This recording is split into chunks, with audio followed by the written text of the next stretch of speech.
মুসলমান দেশে শিক্ষা নিয়ে কোনো তদারকি আপনি দেখবেন না। আমাদের মতো থার্ড ওয়ার্ল্ড কান্ট্রি, বাংলাদেশ পাকিস্তানের মতো থার্ড ওয়ার্ল্ড কান্ট্রি, তৃতীয় বিশ্বের দেশ, এই সমস্ত দেশে আপনি রাস্তাঘাট, ব্রিজ, কালভার্ট, ফ্লাইওভারের জন্য বড় বড় মেগা প্রজেক্ট দেখবেন। শিক্ষা, জ্ঞান, গবেষণার জন্য কোনো মেগা প্রজেক্ট পাবেন না। দূরবীন দিয়ে খুঁজেও কোনো মেগা প্রজেক্ট পাবেন না যেটা শিক্ষা, জ্ঞান, গবেষণার জন্য বরাদ্দ আছে।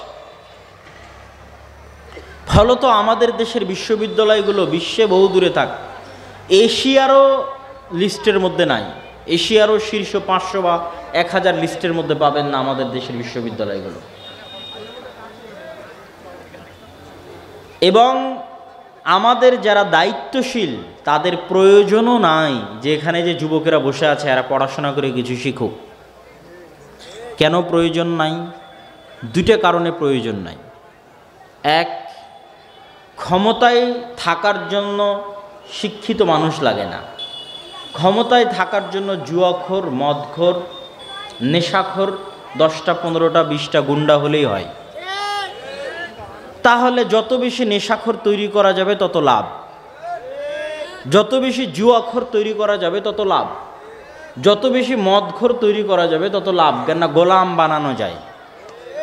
জুয়াখোর, মদখোর, নেশাখোরকে 10টা টাকা দিলে আরেকজনকে মেরে দিবে, 10টা টাকা দিলে আরেকজনকে প্রহার করে দিবে, হত্যা করে দিবে। এদের কাছে মানবতা বলতে কিছু নেই, অন্য কিছু বলতে কিছু নাই। তাহলে শিক্ষিত করলে তো লস। শিক্ষিত হিসেবে গড়ে তুললে, মানবতাবোধ দিয়ে গড়ে তুললে, আত্মসম্মান, আত্মমর্যাদা দিয়ে গড়ে তুললে লস। এই জন্য যত বেশি মদখোর, জুয়াখোর, নেশাখোর থাকবে তত দেশের সরকারের দায়িত্বশীলের লাভ, সে যেই থাকুক সরকারে।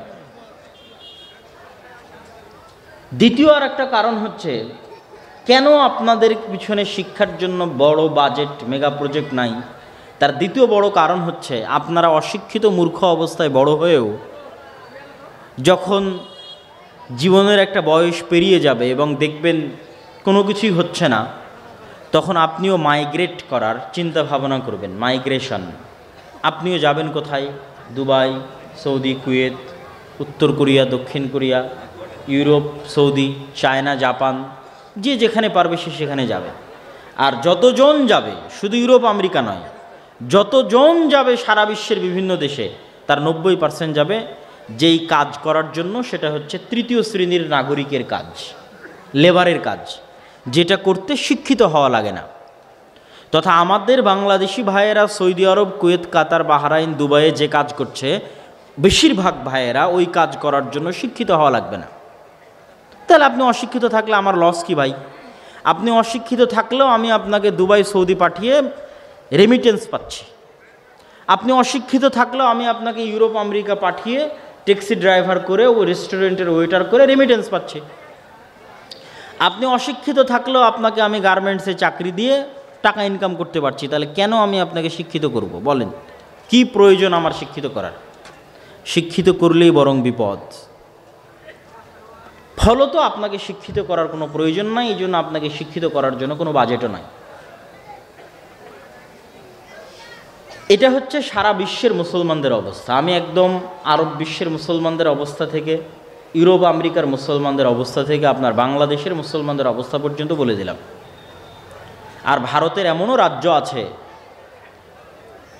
রাজ্য আছে যে সমস্ত রাজ্যের জরিপ করলে দেখা যাবে যে আদালতে যতগুলো খুনের মামলা হয়েছে, আদালতে যতগুলো মদ, নেশা, জুয়ার মামলা হয়েছে, আদালতে যতগুলো চুরি ডাকাতির মামলা হয়েছে, তার 80% মামলার আসামি মুসলমানেরা, আর 20% হচ্ছে হিন্দুরা। মানে পুরো জাতিটা একটা মদখোর, নেশাখোর, জুয়াখোর জাতিতে পরিণত হয়ে গেছে, বলে এয়াজ বিল্লাহ। তাহলে এদের উপর যদি আল্লাহর গজব না আসে, কাদের উপর আসবে? এদের উপর যদি আল্লাহর আযাব না আসে, কাদের উপর আসবে? যাদের চারিত্রিক অধঃপতন এই জায়গায় গিয়ে পৌঁছেছে। আমি কখনোই মুসলমানদেরকে দিনগত হিসেবে ছোট করতে চাই না। মুসলমানদের ভিতরে যে ঈমান আছে, এই ঈমান হাজারো লাখো কোটি কাফেরের ভিতরে যে কুফরি আছে তার চেয়ে উত্তম। এবং ওই সমস্ত কাফেরদের মধ্যে যে কুফরি আছে, এই কুফরি থাকার কারণে তারা ভীত, তারা সন্ত্রস্ত, তাদের মানসিক কোনো শান্তি নাই, যদিও তারা উন্নত। তো আমি সেই দিক থেকে আপনাদেরকে ছোট করছি না, কিন্তু উদাহরণ হিসেবে বলতে গিয়ে যে আমাদের যেখানে ঈমান আছে সেখানে আমাদের শিক্ষায় আরও বেশি এগিয়ে থাকা উচিত ছিল। আপনি ইউরোপ এবং আমেরিকায় গেলে তাদের বাস, ট্রেন, রেল, বিমান যেখানেই উঠেন না কেন, এমনকি পার্কে গেলেও আপনি দেখবেন যে মানুষ বই হাতে আছে এবং বই পড়তেছে, যেটা আমার নিজস্ব অভিজ্ঞতা আপনাকে বলতেছে। তথা তারা জ্ঞানের মাধ্যমেই পৃথিবীটা শাসন করতেছে। আমার কখনো এটা মনে হয়নি যে আল্লাহ সুবহানাহু ওয়া তাআলা তাদেরকে দয়া করে পৃথিবী শাসনের সুযোগ দিয়েছে, না, আল্লাহ আমাদের অযোগ্যতার কারণে তাদেরকে পৃথিবী শাসনের সুযোগ দিয়েছে। আমাদের অযোগ্যতা এবং আমাদের আল্লাহর নেয়ামতের নাশুকরি এবং তাদের চেষ্টা এবং পরিশ্রম তাদের উপর দয়া এবং রহমত হিসেবে নয়, আমাদের জন্য পরীক্ষা এবং শাস্তি হিসেবে। কেননা তারা পড়ে, তারা জ্ঞান অর্জন করে। একটা মুসলমানও যে পড়ে না, জ্ঞান অর্জন করে না। শিক্ষা দীক্ষায় তারা পিছিয়ে, 100 বছর 500 বছর পিছিয়ে। এবং আপনি বিশেষ করে ইহুদি পল্লীগুলোতে যদি যান তাহলে দেখবেন, আশ্চর্য হবেন যে ইহুদি পল্লীগুলোতে তারা পৃথিবীর মানুষকে যা শিখিয়েছে তার ব্যতিক্রম কার্যক্রম তারা করে। তারা পৃথিবীর মানুষকে শিখিয়েছে তোমরা ছেলে মেয়ে নাও, একটা অথবা দুইটা, এবং এটার পিছনে তারা কোটি কোটি টাকা ব্যয় করছে সারা পৃথিবীতে এই প্রজেক্টের পিছনে। কিন্তু কোনো ইহুদি ফ্যামিলির সন্তান 6টা 7টার নিচে নাই। আপনি আজকে আমার কথা শুনে গিয়ে পরীক্ষা করবে যেমন কোনো ইহুদি ফ্যামিলি আছে কিনা যার সন্তান সন্ততি 6টা 7টার নিচে। এটা তারা প্রমোট করে তাদের মধ্যে যে সন্তান বেশি নিতে হবে, আর পৃথিবীবাসীকে প্রমোট করে কোটি কোটি টাকা খরচ করে যে তোমরা সন্তান কম নাও। পৃথিবীবাসীকে ব্যস্ত রাখে যে তোমরা free fire, PUBG, video game, মদ, জুয়া, ক্রিকেট, ফুটবল, বিশ্বকাপ এগুলো নিয়ে ব্যস্ত থাকো। কয়টা বিশ্বকাপের আয়োজন ইসরায়েল করেছে আমাকে দেখান, যে কয়টা বিশ্বকাপের আয়োজন করেছে ইসরায়েল। আর আরব বিশ্বের দেশগুলো কয়টা বিশ্বকাপের আয়োজন করতেছে। তো এইটা তারা এইভাবে পৃথিবীতে হাইপ তৈরি করে, তারাই তাদের মিডিয়া দিয়ে। এটাই সফলতা। এই সমস্ত জুয়া, মদ, নেশা, গান বাজনা, বাদ্যযন্ত্র, এটাই সফলতা। আর তারা তাদের ভিতরে জ্ঞান, বিজ্ঞান, শিক্ষা এবং পড়াশোনা নিয়ে ব্যস্ত। তারা তাদের সন্তান সন্ততিদের নিয়ে পড়াশোনা, শিক্ষা এবং জ্ঞান নিয়ে ব্যস্ত জন্মের পর থেকে, এমনকি পেটে থাকার পর থেকে। এই জন্য আমি বলেছি যে তাদের উপর আল্লাহ দয়া করে দিয়েছে এই কথা নয়, আমাদের অযোগ্যতার কারণে, আমাদের গুনাহের কারণে শাস্তি এবং পরীক্ষা হিসেবে আল্লাহ তাদের উপর আমাদের শাসক বানিয়ে দিয়েছে। নাহলে কখনোই তাদের শাসক হওয়ার কথা নয়, যেখানে আমাদের কাছে ঈমান আছে। সম্মানিত উপস্থিতি, এরকম আরও শত শত উদাহরণ আপনাদের সামনে পেশ করতে পারবো। এবার চলে আসে আমাদের মসজিদ। এটা গেল গোটা বিশ্বের মুসলমানদের অবস্থা। এবার আসেন মসজিদে। মসজিদের কমিটির কাছে যদি 10 টাকা থাকে, মসজিদ কমিটি ওই 10টা টাকার 5টা টাকা যে শিক্ষার জন্য ব্যয় করতে হবে এটা তার মাথাতেই নাই। 10 টাকা থাকলে আরও 5 টাকা বেশি করে আগে এসি কিনবে, টাইলস কিনবে, তারপরে হচ্ছে ফ্যান কিনবে, লাইট কিনবে, ছাদ ঢালাই দিবে, এগুলো নিয়ে ব্যস্ত। অথচ আপনি এখন আজকে যদি আপনি এই সমস্ত মসজিদের দায়িত্ব 5 জন ইউরোপিয়ান, 5 জন আমেরিকান অথবা 5 জন ইহুদিকে দিয়ে দেন, আপনাদের যারা আজকে এখানে যতজন মানুষ উপস্থিত হয়েছেন, যাদের কোনো না কোনো মসজিদের সাথে সম্পর্ক আছে, যত মানুষ স্টেজে আছেন, মাদ্রাসার শিক্ষক আছেন, বিভিন্ন মসজিদে ইমামতি করেন, পাশে মুরব্বীরা আছেন, যারা যেখানে বিভিন্ন মসজিদের সাথে সম্পৃক্ত আছেন, তাদের উদ্দেশ্য করে বলছি, আজকে এখন যদি আপনাদের মসজিদগুলোতে আমি কমিটি করে দিই 5 জন আমেরিকান, 5 জন ইউরোপিয়ান বা 5 জন ইহুদি, তাহলে ওরা আগে এসে দেখবে মসজিদের ফান্ডে কয় টাকা আছে, তো মসজিদের ফান্ডে 1 টাকা আছে, তো বলবে 8 আনা শিক্ষার জন্য ব্যয় করো। কথা কি আমার বুঝতে পেরেছেন? ওরা যদি এসে দেখে মসজিদের ফান্ডে 8 আনা আছে, তাহলে বলবে 4 আনা শিক্ষার জন্য ব্যয় করো। এভাবে ওরা পৃথিবীটা পরিচালনা করছে। আমার সরকারের কাছে যদি 100 টাকা থাকে, আগে বলবে রাস্তা বানাও, ব্রিজ বানাও, কালভার্ট বানাও, বিশ্ববিদ্যালয়, স্কুল, কলেজ, সিলেবাস, জ্ঞান গবেষণা ওগুলো পদ্মা নদীতে ভাসিয়ে দাও, সব লেবার হবে। কথা বুঝতে পারেননি? তো একই অবস্থা আরব বিশ্বের দেশগুলো। তুমি বিশাল বুর্জ খলিফা বানিয়েছো, তো বুর্জ খলিফা বানানোর ইঞ্জিনিয়ার তোমার দেশে জন্ম দিতে পেরেছো? না চাইনিজ, আমেরিকান আর ইউরোপিয়ান কোম্পানিতে বুর্জ খলিফা বানিয়েছো? বলো। শুধু টাকা থাকলেই স্থায়ী শাসন ক্ষমতা অর্জন করা যায় না, এগুলো অস্থায়ী। তখনই তুমি স্থায়ী শাসন ক্ষমতা অর্জন করবা যখন জ্ঞানের সামনে এগিয়ে থাকবে। তাহলে আপনাদের কাছেও যখন 10 টাকা আসতেছে, আপনি 10 টাকার পুরোটাই, আরও পারলে উন্নয়ন মানে কি, আপনি এসি লাগাবেন, টাইলস লাগাবেন, দিয়ে মসজিদ স্বর্ণ দিয়ে বানিয়ে দিবেন। আমার একটা প্রশ্নের উত্তর দেন যে ওই মসজিদ স্বর্ণ দিয়ে বানিয়ে কি করবেন যেই মসজিদের আশেপাশের মানুষজন, যুবক, তরুণ, তরুণী মদখোর, নেশাখোর, জুয়াখোরে পরিপূর্ণ হয়ে গেছে? কি করবেন স্বর্ণ দিয়ে বানিয়ে? মসজিদ স্বর্ণ দিয়ে বানিয়ে কি করবেন যেই মসজিদের আশেপাশের তরুণ, যুবক, কিশোর মদ, জুয়া, নেশা, ফ্রি ফায়ার, পাবজিতে মত্ত? ওই মসজিদ স্বর্ণ দিয়ে বানিয়ে আপনি করবেন কি? আমাকে উত্তর দেন। ওই মসজিদে একদিন সালাত আদায় করার লোক থাকবে না। আপনার স্বর্ণের মসজিদ বিরান পড়ে থাকবে, কেউ সালাত আদায় করার থাকবে না, কেউ না।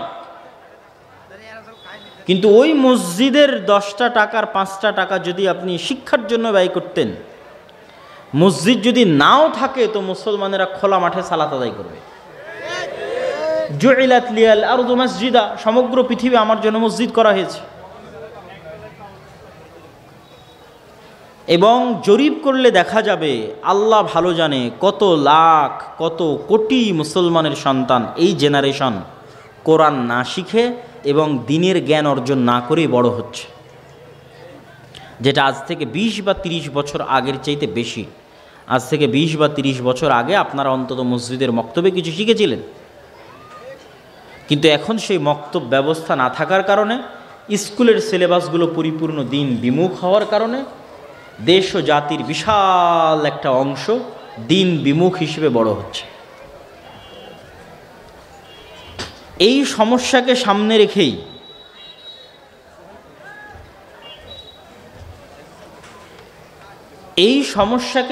রেখেই আদ-দাওয়া ইলাল্লাহ আল জামিয়া সালাফিয়ার অধীনে দেশব্যাপী মসজিদ ভিত্তিক দিন শিক্ষা, প্রতিটি মসজিদ হোক দিন শিক্ষার প্রথম পাঠশালা, এই মর্মে আমরা আমাদের দাওয়াতি সফর অব্যাহত এবং চলমান রেখেছি।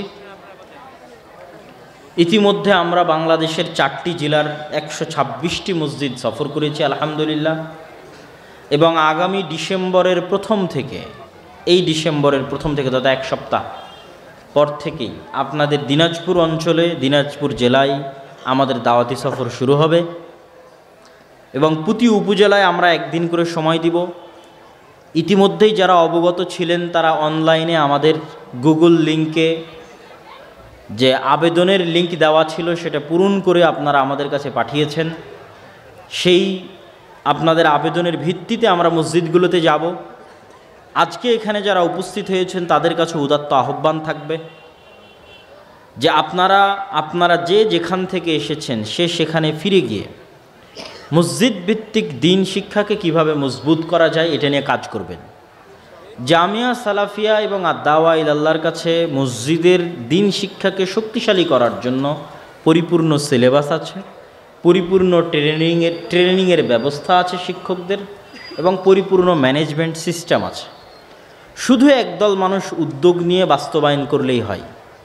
তাতে যদি আমাদের সাথে যোগাযোগ এবং সম্পর্ক নাও থাকে তবুও তারা বাস্তবায়ন করতে পারবে। এরকম ব্যবস্থাপনা আমরা গড়ে তুলেছি এবং আপনাদেরকে সেই সুযোগ এবং সেবা দিচ্ছি। যেমন আজকে আপনাদের সামনে বাংলাদেশে আমি মনে করি যে পবিত্র কোরআন শিক্ষার জন্য, কোরআন শিক্ষার গুরুত্ব এবং তাৎপর্য নিয়ে বিশেষ করে আহলুল হাদিস এবং সালাফি সমাজে কাজ অনেক কম হয়নি বললেই চলে। আমরা সেই জায়গাটা পূরণ করার লক্ষ্যেই মসজিদ ভিত্তিক দিন এবং কোরআন এই দুইটা শিক্ষাকে সামনে রেখে আমরা সামনে এগিয়ে যাচ্ছি এবং আমাদের সিলেবাসের অন্যতম একটি বই আমরা উসমানী কায়দা নামে, ছোট বাচ্চারা যারা স্কুলে পড়ে তারা অতি সহজে কোরআন শিখতে পারবে, কোনো প্রকার পারিভাষিক একাডেমিক শব্দ ব্যবহার করা ছাড়াই তারা যেন কোরআন সহজে শিখতে পারে, এই মর্মে আমাদের সিলেবাসের অন্যতম একটি বই হচ্ছে এই কায়দা, উসমানী কায়দা। আমাদের আজকের এখানে বইয়ের স্টল থাকলে আপনারা নিয়ে যাওয়ার চেষ্টা করবেন। বিশেষ করে যারা মসজিদের সাথে সম্পৃক্ত আছেন তারা আমাদের সাথে যোগাযোগ ছাড়াই, আমাদের সিলেবাসের আরও একটি বই আসতেছে, আগামীকাল অথবা পরশুদিন প্রকাশিত হবে এবং আমাদের ট্রেনিং আয়োজন হবে 15 অথবা 16 ডিসেম্বর থেকে। যে সমস্ত মক্তব আমাদের অধীনে পরিচালিত হচ্ছে তাদের নিয়ে প্রথম আমাদের ইমাম এবং শিক্ষকদের নিয়ে ট্রেনিং সেশন আয়োজন হবে। পাশাপাশি আরও যে আমাদের সুযোগ সুবিধাগুলো আছে সেগুলো আমরা সেই ট্রেনিং আপনাদের সামনে পেশ করব এবং তুলে ধরব। আপনারা যারা যেখান থেকে এসেছেন জামিয়া সালাফিয়ার সাথে সম্পৃক্ত হয়ে মসজিদ ভিত্তিক এই দিন এবং কোরআন শিক্ষা কার্যক্রমে জড়িত হতে চান, তারা চেষ্টা করবেন সাধ্য অনুযায়ী আমাদের সাথে যোগাযোগ করার। আর অচিরে আমরা দিনাজপুরে আসতেছি, 1 সপ্তাহ থেকে 10 দিনের মধ্যে আমরা দিনাজপুর এবং রংপুর বিভাগীয় প্রতিটি জেলার প্রতিটি উপজেলায় 1 দিন করে সময় দিব। সেখানে আপনাদের স্বতঃস্ফূর্ত অংশগ্রহণ, সাড়া এবং উপস্থিতি আমরা কামনা করছি ইনশাআল্লাহ। সম্মানিত উপস্থিতি, আমরা আমাদের এই আলোচনার একটু সামনে এগিয়ে যাই।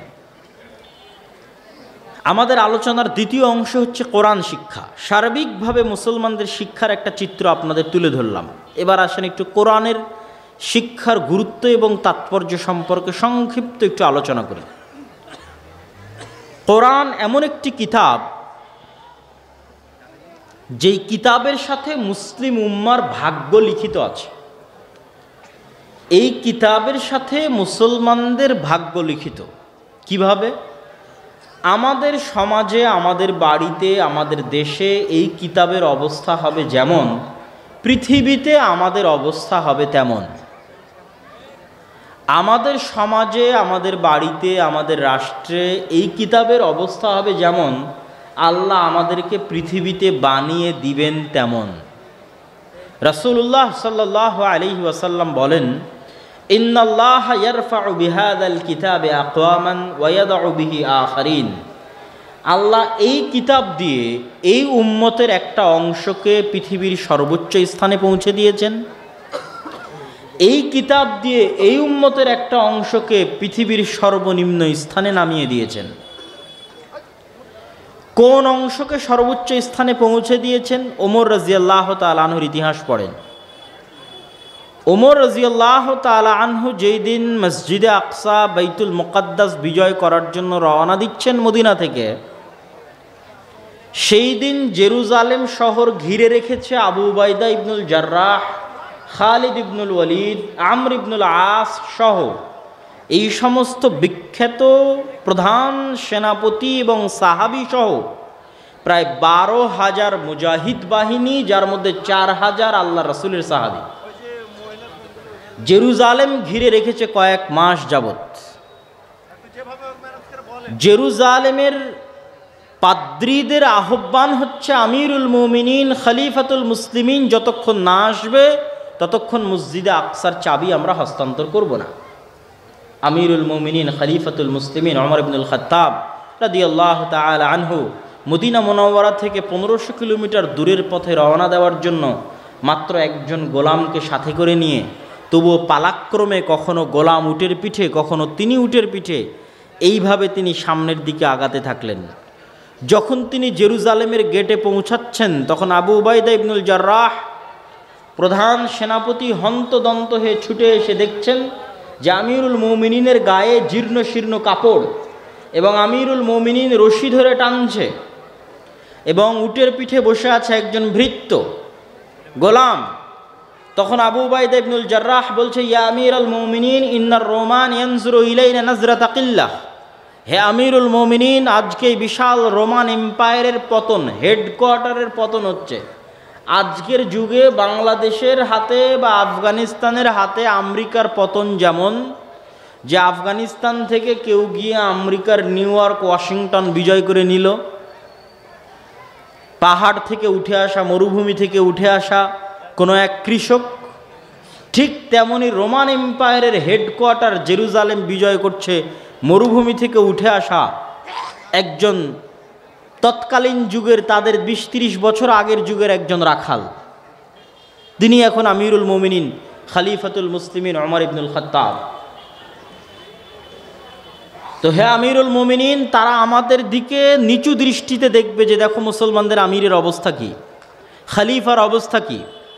তখন ওমর ইবনুল খাত্তাব রাদিয়াল্লাহু তাআলা আনহু ধমক দিয়ে বললেন, আবু উবায়দা, এই কথা যদি তুমি না হে অন্য কেউ বলতে আমি এত কষ্ট পেতাম না। আবু উবায়দা শোনো, কুন্না কওমান আযিল্লাহ, আজ থেকে ২০-৩০ বছর আগে জাহিলিয়াতের যুগে আরবের মরুভূমিতে মক্কা এবং মদিনায় গত 1000 বছরেও কোনো সাম্রাজ্য কায়েম হয়নি, গত 100 বছরেও কোনো রাজত্ব তৈরি হয়নি। আমরা সেই জাহিলি যুগের মরুভূমির রাখাল, অন্ধকারাচ্ছন্ন যুগের মানুষ। আমাদের না কোনো নাম ছিল, না সুনাম, না খ্যাতি, না আমাদের দুনিয়াতে কেউ চিনত, না আমাদের কোনো টাকা পয়সা ছিল, না ক্ষমতা, না রাজত্ব ছিল। কুন্না কওমান আযিল্লাহ, আমরা নাম পরিচয়বিহীন এক অধপতিত জাহিলি যুগে বসবাস করা একদল মানুষ ছিলাম। আজ আল্লাহ আমার মতো ওমর রাদিয়াল্লাহু তাআলা আনহুকে কোন পর্যায়ে পৌঁছে দিয়েছে যে আমি রোমান এম্পায়ারের হেডকোয়ার্টার জেরুজালেম বিজয় করছি। তার কারণ কি জানো? ইসলাম, কোরআন, এই কিতাবের মূল্যায়ন, দ্বীনের মূল্যায়ন। উপস্থিত 4000 সাহাবীর মধ্যে কোরআনের মূল্যায়ন যেমন ছিল, দ্বীনের মূল্যায়ন যেমন ছিল, পৃথিবীতে তাদের ক্ষমতা তেমন ছিল। আর আজকে আমাদের অধপতিত নিচে নামিয়ে দিয়েছে কিভাবে? আজ 80 বছর থেকে আমরা মুসলমানেরা মসজিদে আকসায় নামাজি সালাতি পড়তে যেতে পারি না, মাহরুম, বঞ্চিত। আল্লাহ সুবহানাহু ওয়া তাআলার তিনটা পবিত্র ঘরের একটা পবিত্র ঘরে যাওয়ার ভাগ্য আল্লাহ আমাদের দেয়নি। এই হলো আমাদের অবস্থা। আল্লাহ আমাদেরকে এই পর্যায়ে নামিয়ে দিয়েছে কেন? আমাদের বাড়ি ঘরে দ্বীন এবং কোরআনের অবস্থা যেমন হয়ে গেছে আল্লাহ আমাদের তেমন করে দিয়েছে। এবং উম্মতে মুহাম্মাদির উপর আল্লাহর গজবের ধরন এটাই। উম্মতে মুহাম্মাদির উপর আল্লাহ সুবহানাহু ওয়া তাআলার আযাব, গজব, পরীক্ষা অতীতের উম্মতের মতো হবে না। নূহ আলাইহিস সালাতু ওয়াস সালামের কওমকে আল্লাহ বন্যা দিয়ে ডুবিয়ে দিয়েছেন। লূত আলাইহিস সালাতু ওয়াস সালামের কওমকে আল্লাহ শহর উল্টিয়ে দিয়েছেন। আদ, সামুদ, তাদেরকে আল্লাহ সুবহানাহু ওয়া তাআলা বিকট আওয়াজ, ঝড় ঝঞ্ঝা, বৃষ্টি দিয়ে ধ্বংস করে দিয়েছেন। বানু ইসরাইলের একটা অংশকে আল্লাহ বানরে এবং শূকরে পরিণত করে দিয়েছেন। উম্মতে মুহাম্মাদির উপর আযাবের ধরনের মধ্যে একটা ধরন বানর এবং শূকরে পরিণত করা আছে। হাদিসে আল্লাহর নবী বলেছেন, আমার উম্মতের একদল মানুষ বানর এবং শূকরে পরিণত হয়ে যাবে, যারা গান বাজনা, বাদ্যযন্ত্র, অশ্লীলতা, বেহায়াপনার সাথে সম্পৃক্ত থাকবে, মদ এবং নেশার সাথে সম্পৃক্ত থাকবে। তাদের একদল মানুষ রাতে রাতে শূকর এবং বানরে পরিণত হয়ে যাবে। আর শূকর এবং বানরে পরিণত হওয়া কঠিন কিছু নয়। আজকের যারা বিজ্ঞানী গবেষণা করছে তারা মনে করছে যে আমরা বানর থেকে তৈরি হয়েছি, নাউজুবিল্লাহ, যে আমরা বানর থেকে এসেছি। আসলে বিষয়টা উল্টা, বরং মানুষই বানর হয়ে যেতে পারে। বানর থেকে মানুষ এসেছে তা নয়। শরীয়ত কি বলে? মানুষই কি হয়ে যেতে পারে বলেন তো? বানর হয়ে যেতে পারে, মানুষই শূকর হয়ে যেতে পারে। বিজ্ঞানীরা ধোঁকা খেয়েছে কিসে?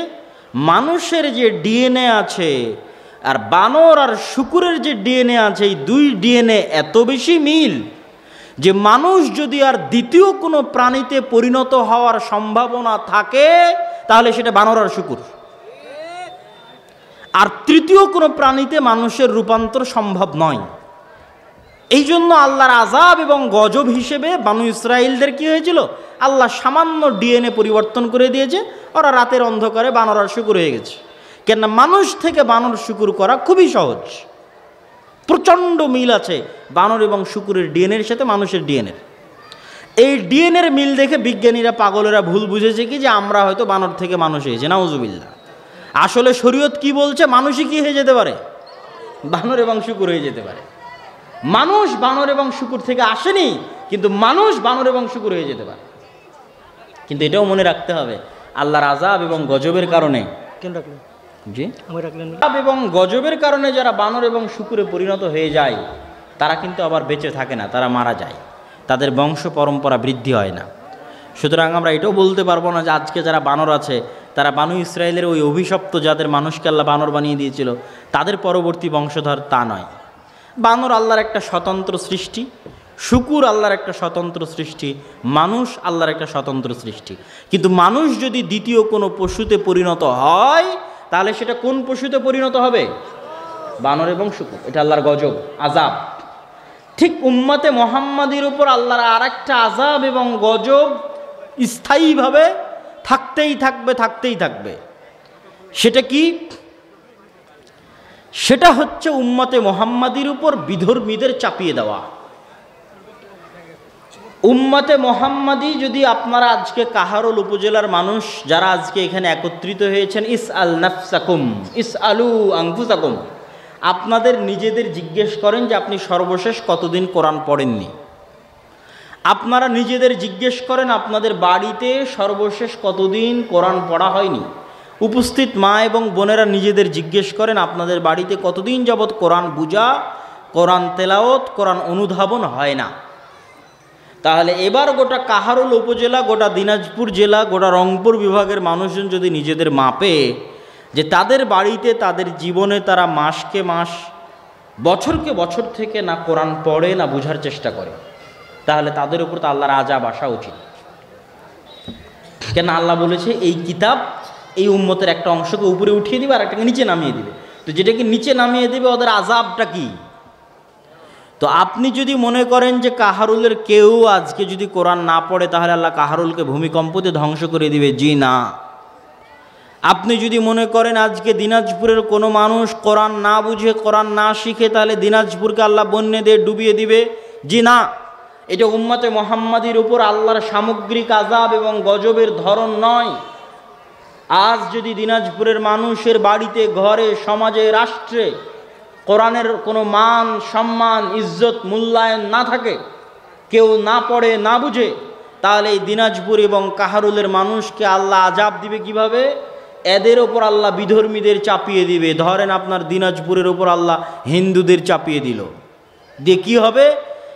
একদিনে, এখন এই মুহূর্তে এখানে উপস্থিত সব মানুষকে যদি এখন বম মেরে হত্যা করে দেওয়া হয়, আল্লাহর কসম পৃথিবীতে কেউ জিজ্ঞেস করেনই থাকবে না যে কাহারুলে এরকম 5,000 মানুষ এক জায়গায় জমা হয়েছিল, সবকে বম দিয়ে উড়িয়ে দেওয়া হয়েছে, জিজ্ঞেস করার থাকবে না। এই আপনার মূল্য হচ্ছে এই, এটা আল্লাহ বানিয়ে দিবে। কেন? আপনার ঘরে, আপনার বাড়িতে কোরআন এরকম হয়ে গেছে। গোটা দিনাজপুরের মানুষকে যদি একদিনে জবাই করে দেওয়া হয়, সারা পৃথিবীর কোনো কোনায় উচ্চারিতই হবে না দিনাজপুরের নাম, যে দিনাজপুরে 1 লক্ষ মানুষ ছিল, একদিনে হিন্দুরা জবাই করে দিয়েছে, কেউ নামই নিবে না। কেন? আপনার বাড়িতে, আপনার ঘরে কোরআন এরকম হয়ে গেছে। আমি যদি বুঝাতে না পারি এটা আমার ব্যর্থতা, কিন্তু কোরআন এবং হাদিস থেকে ব্যাখ্যা করেই আপনাকে আমি বলতেছি যে উম্মতে মুহাম্মাদির উপর আযাবের ধরন হচ্ছে এটা, শাস্তি গজবের ধরন হচ্ছে এটা। এবং এভাবে আল্লাহ উম্মতে মুহাম্মাদিকে আযাব এবং গজব দিয়েছে। অন্য কোনোভাবে আপনি পাবেন না যে গোটা 1400 বছরের ইতিহাসে কোনো মুসলিম শহর মাটিতে ধসে গেছে, পাবেন না। কোনো মুসলিম শহর সমূলে বন্যায় ধ্বংস হয়ে গেছে, পাবেন না। মানে কি মুসলমানের আজীবনই ভালো ছিল? না। কিন্তু কি পাবেন? বাগদাদের ইতিহাস পড়ে দেখেন, একদিনে লক্ষ লক্ষ মুসলমানকে জবাই করেছে হালাকুকা, এটা শাস্তি, এটা আযাব। স্পেনের ইতিহাস পড়ে দেখেন কিভাবে নিদারুণ, করুণ ও বর্বরভাবে স্পেন থেকে মুসলমানদের বিতাড়িত করা হয়েছে, এটাই শাস্তি। রোহিঙ্গাদের চোখের সামনে দেখে আসেন যে কিভাবে রোহিঙ্গাদেরকে তাদের দেশ থেকে বিতাড়িত করা হচ্ছে। ফিলিস্তিনকে চোখের সামনে দেখেন, সম্মানিত উপস্থিতি। এবং এখান থেকে শিক্ষা গ্রহণ করতে হবে। শিক্ষা গ্রহণ না করলে আপনিও একদিন গাজা হয়ে যাবেন, মানে আপনার বাংলাদেশও একদিন কি হয়ে যাবে? গাজা, ফিলিস্তিনের গাজা। এবং ফিলিস্তিনের গাজার চেয়ে বেশি ভয়ঙ্কর হবে। ফিলিস্তিনের গাজায় তো তাও আশেপাশে মুসলমান দেশ আছে, 2-5টা সহযোগিতা করতে পারছে। আপনার বাংলাদেশকে যদি গাজা বানিয়ে দিই, তো বাংলাদেশে 2-10 কিলোমিটার, 50 কিলোমিটারের মধ্যে কোনো মুসলমান দেশ নাই।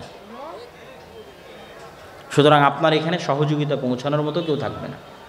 তাহলে আপনাকে আল্লাহর আযাব এবং গজব থেকে বাঁচতে হবে। আযাব এবং গজব থেকে বাঁচতে দিনের রাস্তায় ফিরে আসতে হবে।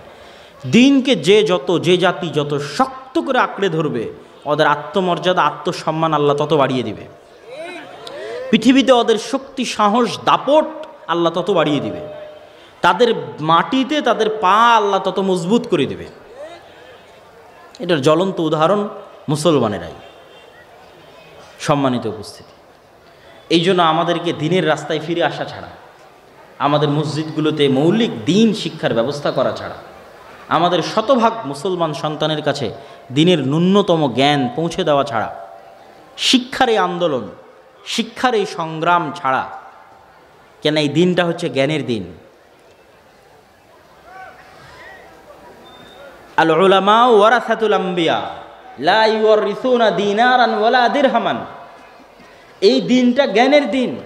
আমাদের নবী মুহাম্মদ সাল্লাল্লাহু আলাইহি ওয়াসাল্লাম আল্লাহর কাছ থেকে জ্ঞান রিসিভ করেছেন।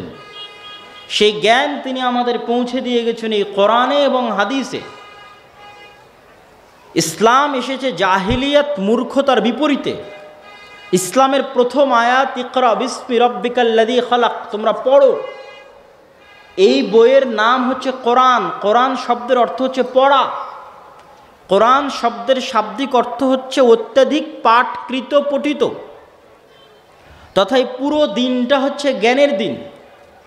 জ্ঞানের ট্রান্সফরমেশন যত বেশি হবে এই দিন তত ছড়িয়ে যাবে। কিয়ামত পর্যন্ত আর কোনো নবী আসবে না, কিন্তু এই দিনকে ছড়িয়ে দিবে কারা? এই জ্ঞানের উত্তরসূরি যারা, তারা। এই জন্য আমাদের সর্বোচ্চ চেষ্টা করতে হবে জ্ঞান পৌঁছে দেওয়ার। মুসলমানের সন্তানের কাছে দিনের ন্যূনতম মৌলিক জ্ঞান পৌঁছে দেওয়ার। এটাই দাওয়াতি কাজ, এটাই শ্রেষ্ঠ দাওয়াতি কাজ। রাসূলুল্লাহ সাল্লাল্লাহু আলাইহি ওয়াসাল্লাম বলেছেন, খায়রুকুম মান তাআল্লামাল কোরআন ওয়া আল্লামা। তোমাদের মধ্যে সর্বশ্রেষ্ঠ সে যে কোরআন শিখে এবং শিখায়। এটাই শ্রেষ্ঠ দাওয়াতি কাজ। আর এই জন্য এই শিক্ষার দাওয়াতি কাজের সবচেয়ে বড় শত্রু, কোরআনের জ্ঞান ছড়িয়ে দেওয়ার দাওয়াতি কাজের সবচেয়ে বড় শত্রু শয়তান। সবচেয়ে বড় শত্রুকে বলেন শয়তান। আপনাকে আমি দলিল দিই, শয়তান যে সবচেয়ে বড় শত্রু তার দলিল।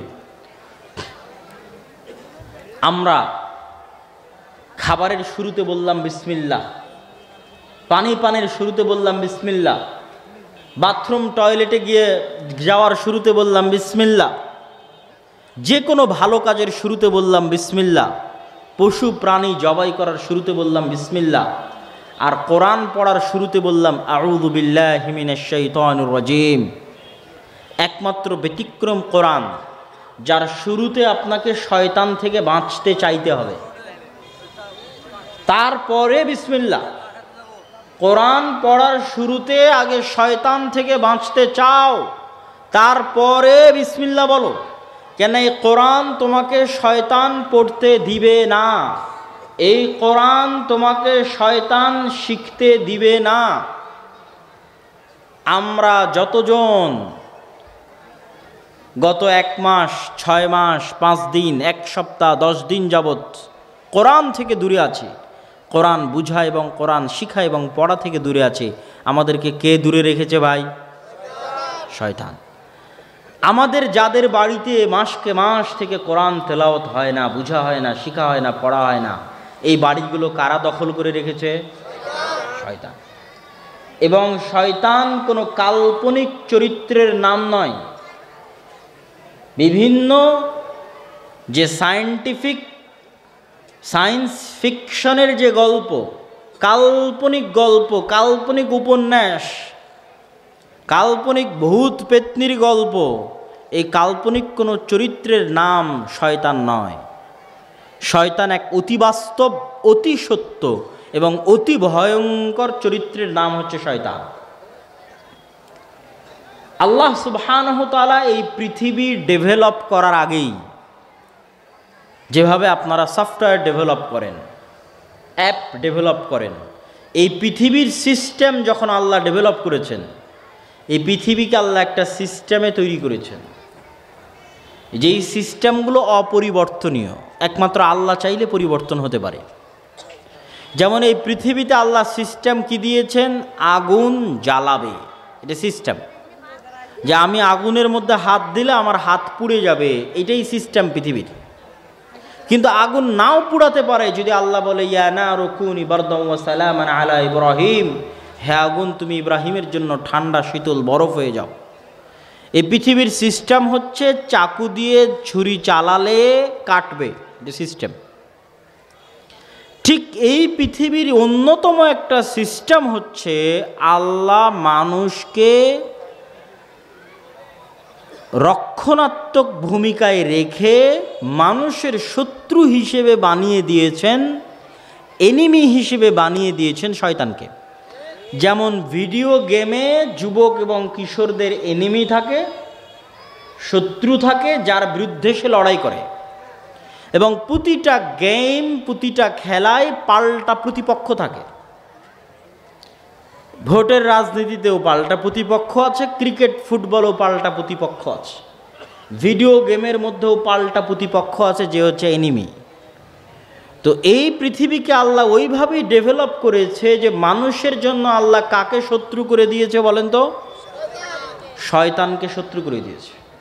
এবং শয়তানকে আল্লাহ আক্রমণ করার সর্বোচ্চ ক্ষমতা দিয়েছে।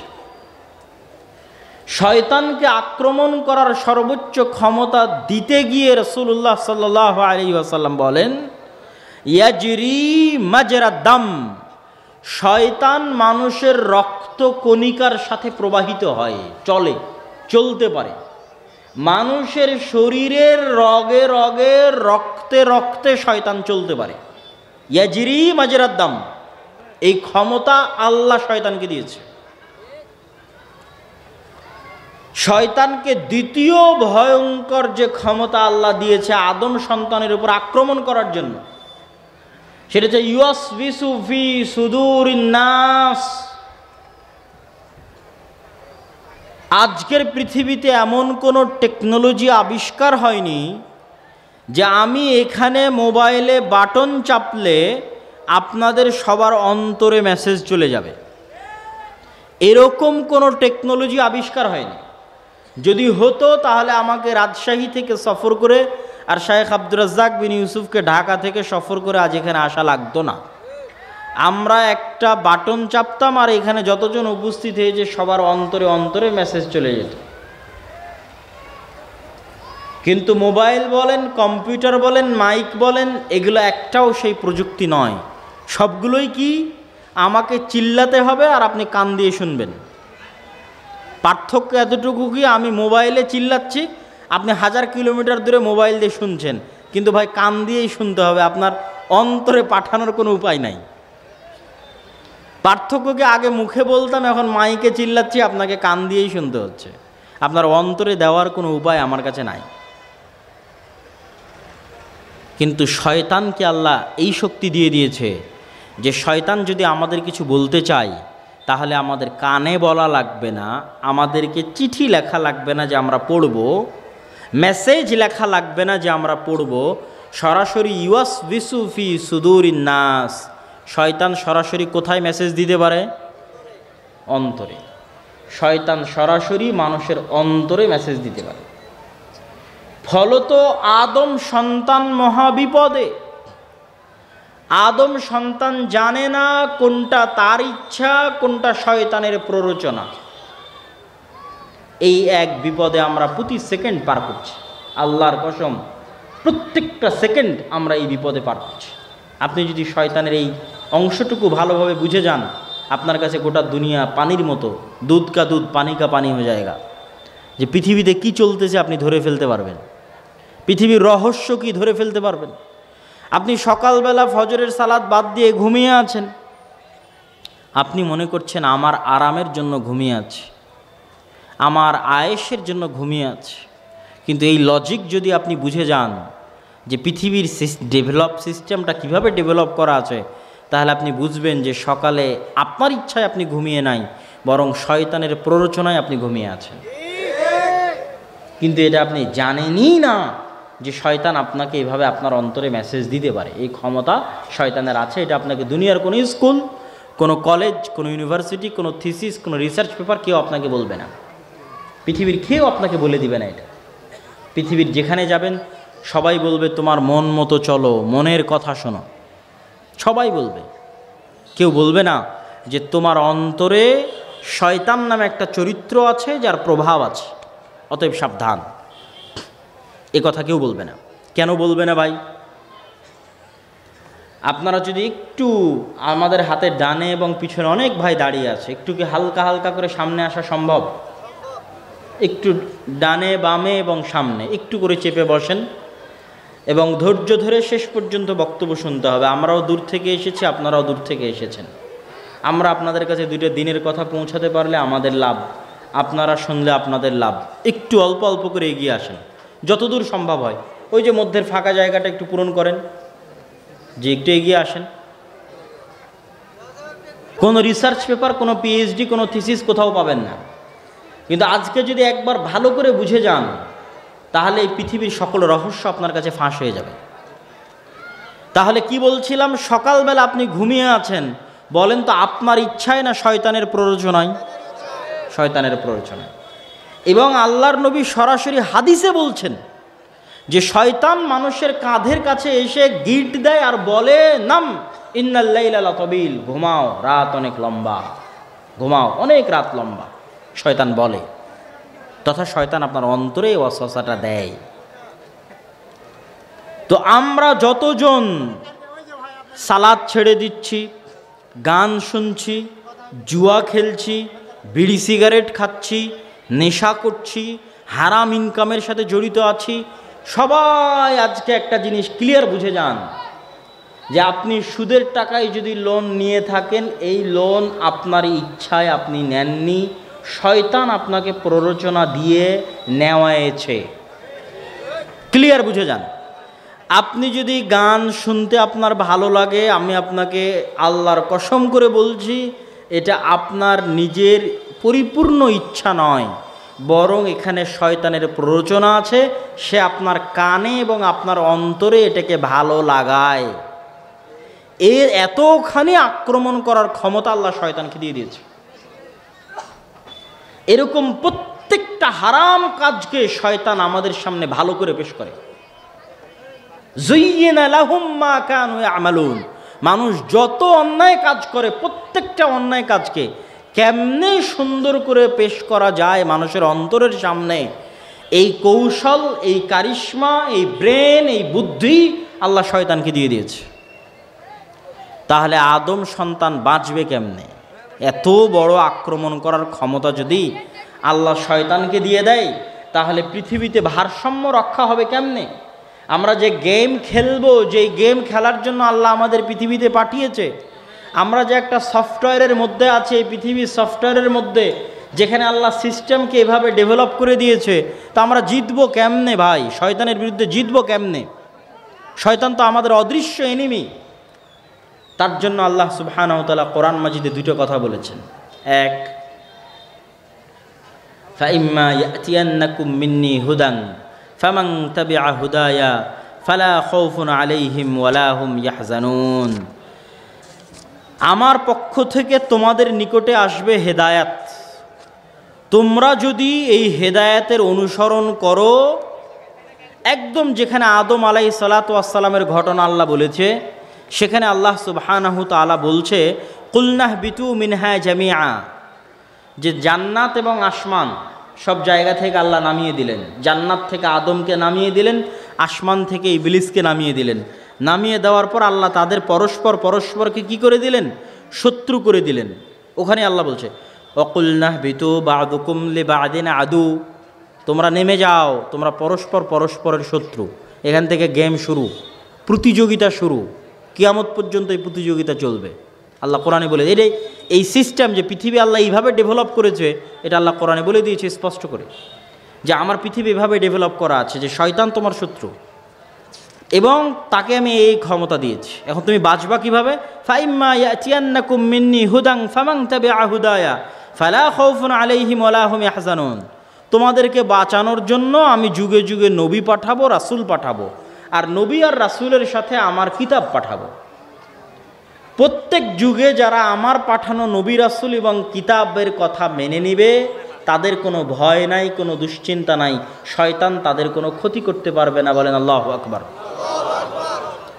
কিন্তু এই কোরআন থাকার পরেও, নবী থাকার পরেও মানুষ যেভাবে আল্লাহ শয়তানকে ক্ষমতা দিয়েছে, ভয়ঙ্কর লেভেলের ক্ষমতা, সেখানে মানুষ পথভ্রষ্ট হবে না? হবে না? বলেন হবে। যেখানে আমাদের আদি পিতা পথভ্রষ্ট হয়ে গেছে, তাকে শয়তান ভ্রান্ত পথে নিয়ে চলে গেছে, সেখানে আমরা তো করবই। আমাদের আদি পিতা যদি ভুল করে থাকে, আমাদেরও ভুল হবে।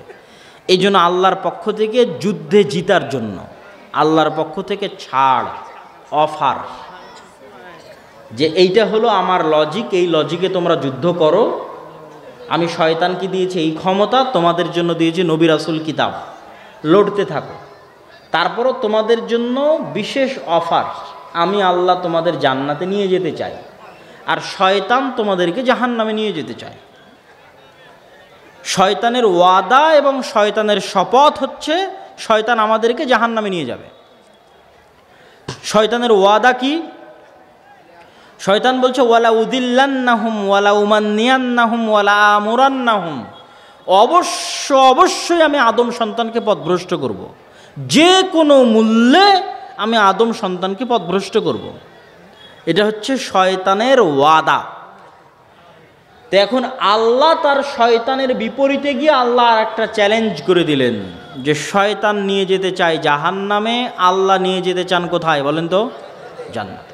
এই জন্য আল্লাহর পক্ষ থেকে অফার মানুষের জন্য, পৃথিবীর সকল মানুষের জন্য, যে শয়তান রাত দিন 24 ঘন্টা পরিশ্রম করে তোমাদেরকে দিয়ে যা গুনাহ করাবে এবং করিয়েছে, এখন পর্যন্ত করিয়েছে, তোমার মরা পর্যন্ত করাবে, আমার কিতাব থাকার পরেও, আমার রাসূল থাকার পরেও, রাসূলের হাদিস থাকার পরেও তোমাদেরকে দিয়ে 24 ঘন্টা পরিশ্রম করে যা গুনাহ করাবে, সকাল থেকে সন্ধ্যা পর্যন্ত, জন্ম থেকে মৃত্যু পর্যন্ত, তোমরা যদি আমার নিকটে একবার ক্ষমা চাও, আমি আল্লাহ শয়তানের সকল পরিশ্রম বাতিল করে দিয়ে তোমাদেরকে ক্ষমা করে দেব। এটাই হলো আল্লাহর পক্ষ থেকে অফার। ক্ষমার রাস্তা উন্মুক্ত। শয়তান চেষ্টা করবে মাথার ঘাম পায়ে ফেলে আপনাকে জাহান্নামে নিয়ে যাওয়ার জন্য, ভুল হবে, কিন্তু আপনার জান্নাতে যাওয়ার সহজ রাস্তা কি?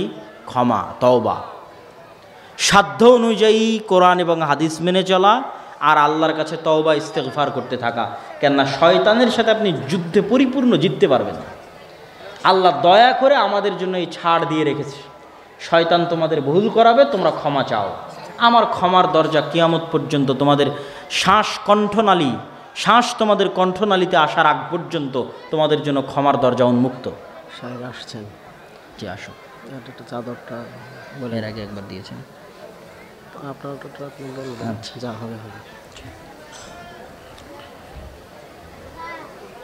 তো শয়তানের এই লজিক, যে পৃথিবীকে আল্লাহ সুবহানাহু ওয়া তাআলা এভাবে ডেভেলপ করেছেন, পৃথিবীভাবে পরিচালিত হচ্ছে, আর এই কথাটুকু আপনাকে অন্যরা কেন বলে দিবে না?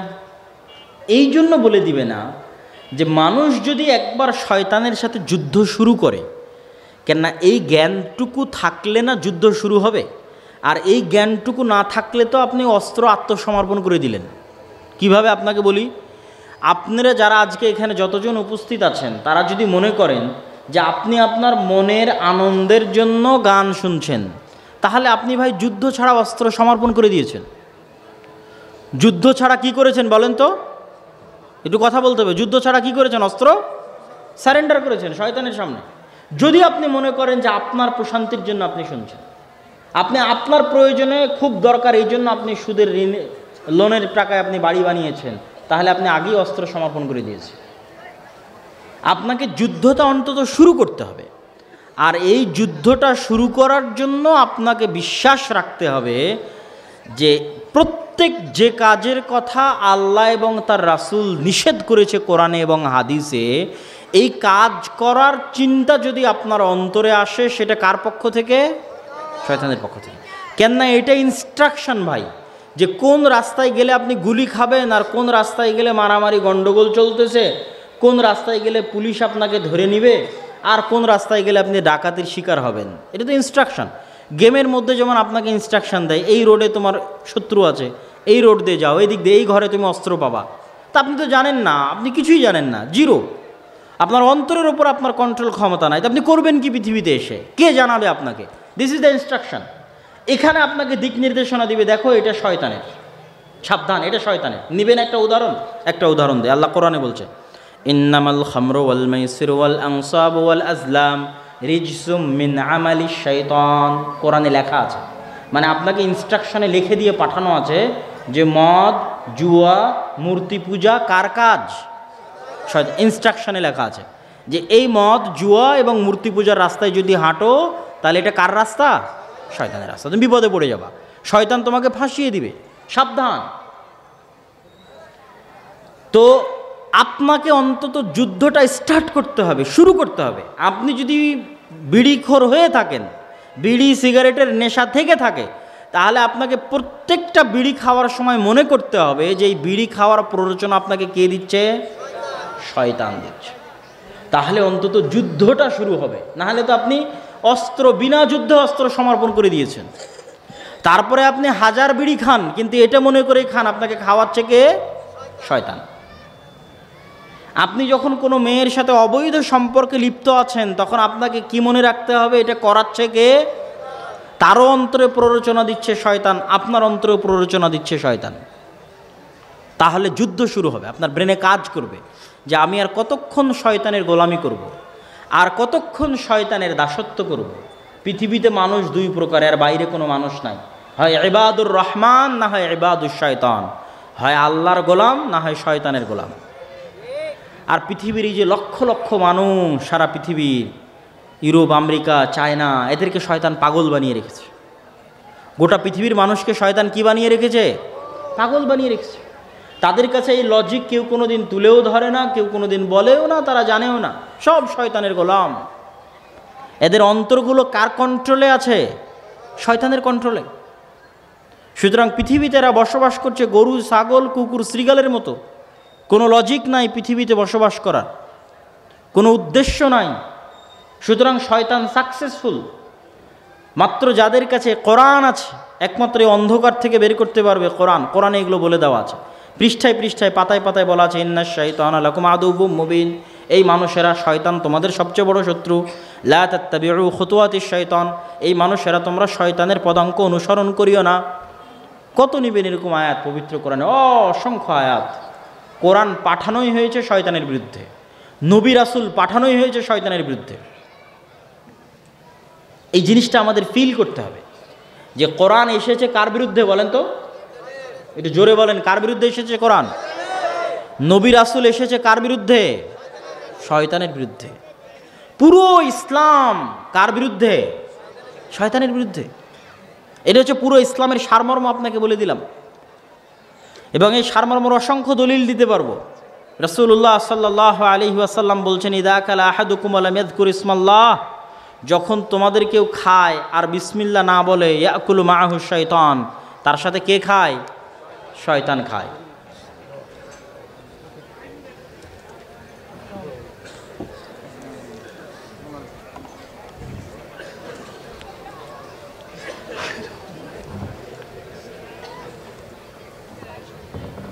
সম্মানিত উপস্থিতি, আমরা আমাদের এই সংক্ষিপ্ত আলোচনায় কয়েকটা বিষয় পরিষ্কার করলাম। এক, সমগ্র বিশ্বে মুসলমানদের শিক্ষার ভয়াবহ অবস্থা।